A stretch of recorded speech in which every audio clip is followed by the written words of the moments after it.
పారిశుద్ధ్య సేవల కోసం వినియోగించే డంపర్ బిన్లు, పుష్ క్యాట్, ఇతర వాహనాల మరమ్మతులను సత్వరమే చేపట్టి పూర్తి చేయాలని కాకినాడ నగరపాలక సంస్థ కమిషనర్ జె వెంకటరావు అధికారులను ఆదేశించారు.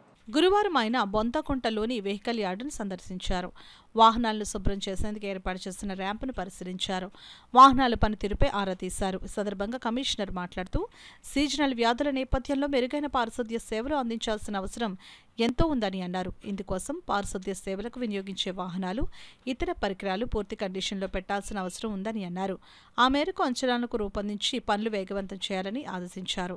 ఆయన వెంట MHO doctor Prithvicharan, EE Madhavi, AE Y Nageswararao తదితరులు పాల్గొన్నారు. వెహికల్ యార్డ్లో కొన్ని వెహికల్స్ రిపేర్స్ గురించి అని చెప్పి ఇన్స్పెక్ట్ చేయడం జరిగింది. అదేవిధంగా రానున్న కాలంలో మనకి హాపర్ వెహికల్స్ క్లీనింగ్ ఎట్లా, అదేవిధంగా జీటీఎస్ కింద ఇక్కడ ఎలాగైతే జీటీఎస్ చేస్తున్నామో ఇదే లైన్స్లో ఏటుమగలో కూడా జీటీఎస్ చేయడానికి అని చెప్పి ఒకసారి ఇన్స్పెక్ట్ చేయడం జరిగింది.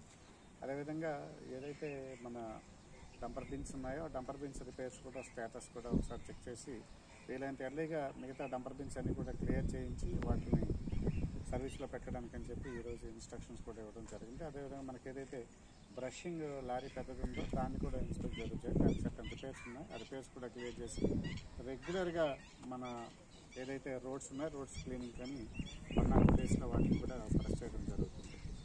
అంతేకాకుండా ఇక్కడ ఏదైతే హాపర్ వెహికల్స్ వచ్చినటువంటి అయిన తర్వాత వాటి క్లీనింగ్ ఫెసిలిటీస్, అదేవిధంగా మనకి ఏదైతే కాంపాక్ట్ బిన్స్ ఉన్నాయో కాంపాక్ట్ బిన్స్ క్లీనింగ్ ఫెసిలిటీస్ అవన్నీ చూడటానికి, అదే చుట్టుపక్కల పరిసరాలను కూడా ఇన్స్పెక్ట్ చేయడానికి ఈరోజు రావడం జరిగింది. అక్కడక్కడ ఇంకా కొంత గార్బేజ్ అయితే ఉంది, వాటన్నిటిని కూడా క్లియర్ చేసి పారిశుద్ధ్యం మెయింటైన్ చేయవలసిందిగా ఇన్స్ట్రక్షన్స్ ఇవ్వండి.